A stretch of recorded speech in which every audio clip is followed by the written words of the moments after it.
নমস্কাৰ বন্ধুসকল যদি আপোনাৰ লগত 2000 টকাৰ নোট আছে তেনেহলে ভিডিওটো সম্পূৰ্ণ চাব ৰিজাৰ্ভ বেংক অফ ইণ্ডিয়া ঘোষণা কৰিছে যে 2000 টকাটো বন্ধ কৰিব অলৰেডি সকলো বেংককে 2000 টকাৰ নোটটো ইস্যু নকৰিবলৈ আৰু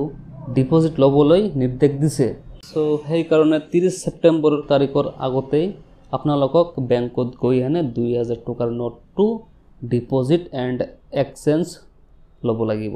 ডিপোজিট কৰি এক্সচেঞ্জটো লব লাগিব 2000 টকাৰ নোটটো দি হেনে 500 টকাৰ নোট লৈ আহিব লাগিব লব লাগিব এইখিনিয়ে আৰু এইটো প্ৰসেস মে মাহৰ 23 তাৰিখৰ পৰা আৰম্ভ হ'ব সো আৰবিআই কি কাৰণত এইটো স্টেপ লব লগা হল প্ৰথমে হল যে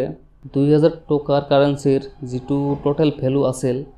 এটো আছিল 6.73 লাখ crore কিন্তু ইয়াৰ মানে কমি গৈ হেনে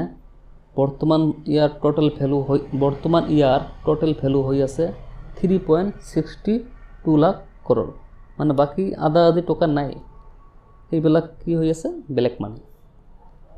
আৰু টকাখিনি কত আছে বাকি ভ্যালু মানে বাকি টকাখিনি যে কত গৈছে কোনে মানে ইয়াৰ একো জানকাৰী নাই গদি মিডিয়া হতে চিঞৰি কৈছিলে না এই সময়ত যে টকাখিনি খনেও লুকাই ৰাখিব নোৱাৰিব সতে মাটিৰ তলত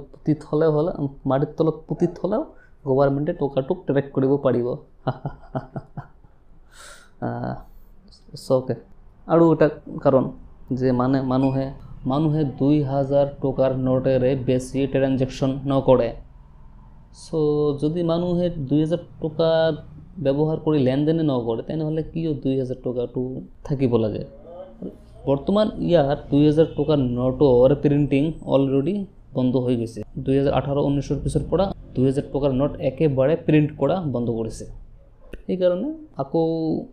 হাড়ি পাতি 2000 টকাৰ নোটটো বেংকত গৈ জমা কৰিব আৰু এক্সচেঞ্জ লব ওকে বাই বাই